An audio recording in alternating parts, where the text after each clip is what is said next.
Assalamualaikum warahmatullahi wabarakatuh. Perkenalkan, saya Salsa Nabila Jamal, NIM 2020112147. Baik, saya dari Fakultas Farmasi Upertis.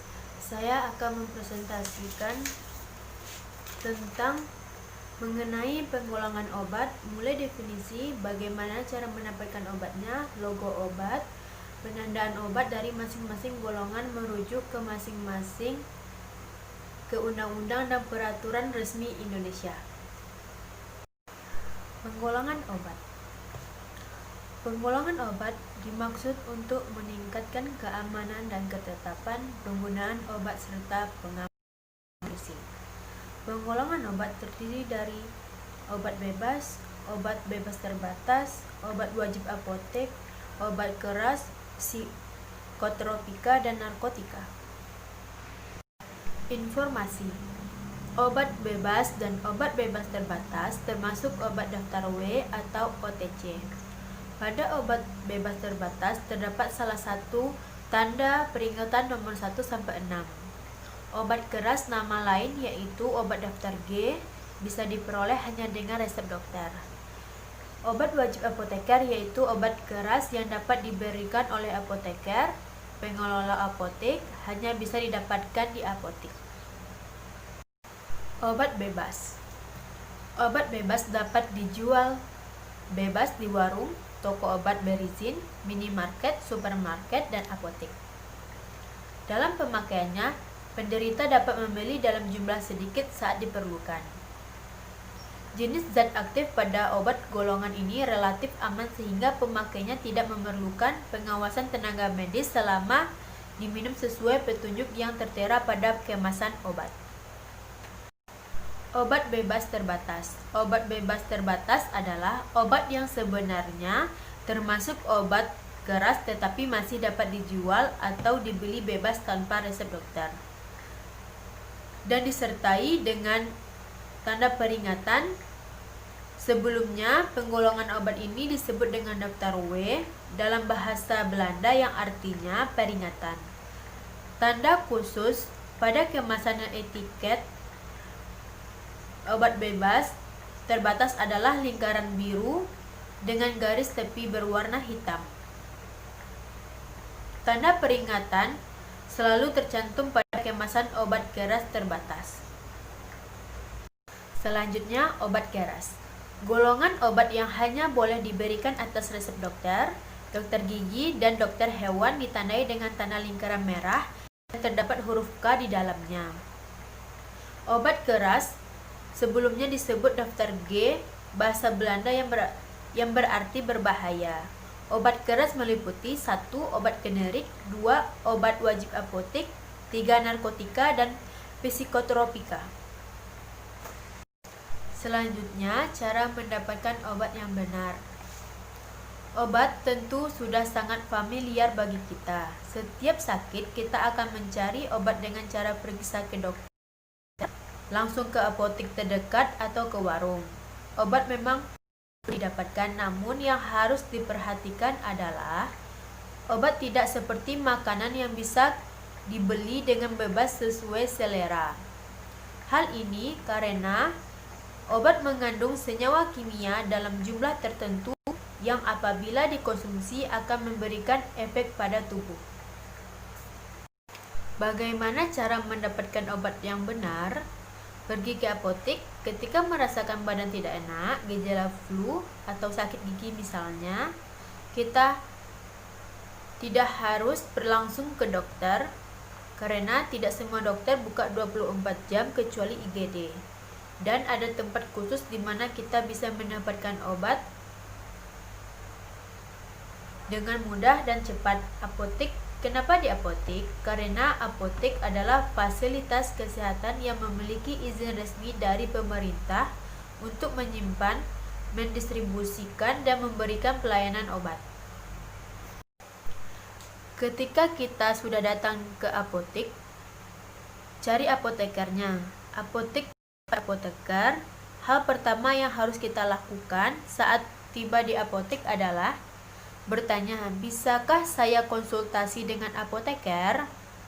Untuk memastikan yang akan menemui kita adalah apoteker. Kenapa apoteker? Banyak yang bisa dilakukan apoteker ini, mulai dari konsultasi kesehatan dasar, konsultasi obat, sampai membantu memilih obat yang sesuai untuk sebuah medikasi alias pengobatan sendiri. Selanjutnya, simbol obat-obatan. Yang pertama, simbol pohon. Obat yang memiliki simbol berwarna hijau dengan gambar pohon itu tergolong pada obat yang berbahan dasar herbal atau tanaman tradisional yang disebut dengan jamu. Selanjutnya, simbol 3 bintang. Obat dengan simbol 3 bintang berwarna hijau ini disebut dengan obat herbal terstandar atau OHT, namun OHT berbeda dengan jamu. Perbedaannya terdapat pada proses pengolahannya. Selanjutnya, serpihan salju berwarna hijau. Simbol yang mirip seperti serpihan salju berwarna hijau ini disebut dengan fitofarmaka, juga berbahan dasar alami yang diolah dengan teknologi tinggi.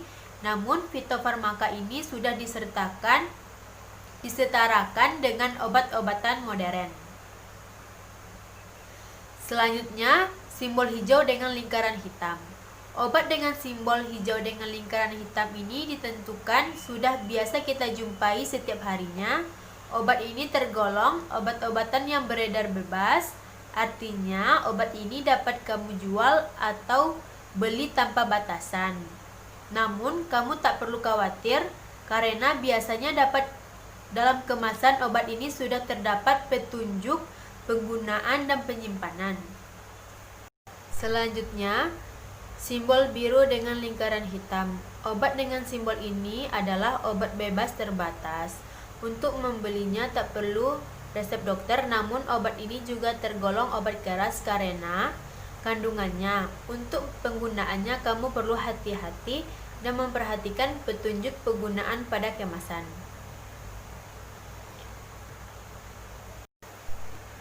Simbol huruf K dalam lingkaran merah. Obat dengan simbol K dalam lingkaran merah di kemasan tergolong obat keras dan psikotropika. Untuk memperoleh, kamu memerlukan resep dokter. Biasanya obat ini tak bisa dibeli dengan bebas. Perlu hati-hati dalam mengkonsumsinya karena dapat memperparah penyakit, meracuni tubuh, bahkan menyebabkan kematian. Simbol palang medali merah. Obat-obatan yang tergolong paling berbahaya adalah golongan narkotika dengan simbolnya seperti tanda plus berwarna merah atau dikenal dengan lambang palang medali merah. Narkotika adalah obat-obatan yang berasal dari tanaman ataupun tidak, baik berupa sintesis maupun semi-sintesis. Baik, selanjutnya Undang-Undang dan Peraturan Resmi Indonesia. Peraturan Menteri Kesehatan Republik Indonesia. 1. Ordonansi Obat Keras 199 Nomor 419. 2. Undang-Undang Nomor 23 Tahun 1992 tentang Kesehatan Lembaga Negara Tahun 1992 Nomor 100. Tambahan Lembaran Negara Nomor 3495. 3. Undang-Undang Nomor 5 Tahun 1997 tentang Psikotropika, Lembaga Negara Tahun 1997 Nomor 110. Tambahan Lembaran Negara Nomor 3671. 4. Undang-Undang Nomor 22 Tahun 1997 tentang Narkotika, Lembaran Negara Nomor 67 Tambahan Lembaran 3698. 5. Undang-Undang Nomor 8 Tahun 1999 tentang Perlindungan Konsumen, Lembaran Negara Tahun 1999 Negara Nomor 3821. 6. Peraturan Pemerintah Nomor 72 Tahun 1998 tentang Pengamanan Sediaan Farmasi dan Alat Kesehatan Lembaran Negara tahun 1998 nomor 138. Tambahan Lembaran Negara nomor 3778. 7. Peraturan Pemerintah nomor 38 tahun 2007 tentang pembagian urusan pemerintah antara pemerintah daerah provinsi dan pemerintah daerah kabupaten atau kota. Lembaran Negara tahun 2007 nomor 82 tambahan negara nomor 4737. 8. Peraturan Presiden nomor 9 tahun 2005 tentang kedudukan, tugas, fungsi, susunan organisasi dan tata kerja Kementerian Negara sebagaimana telah beberapa kali diubah terakhir dengan Peraturan Presiden nomor 94 tahun 2006. 9. Demikian presentasi yang saya sampaikan. Jika kalian ingin lebih memahami apa itu dunia farmasi, silahkan kalian bergabung dengan kami di Fakultas Farmasi Upertis. Demikian yang dapat saya sampaikan. Jika banyak salah, mohon maaf. Assalamualaikum warahmatullahi wabarakatuh.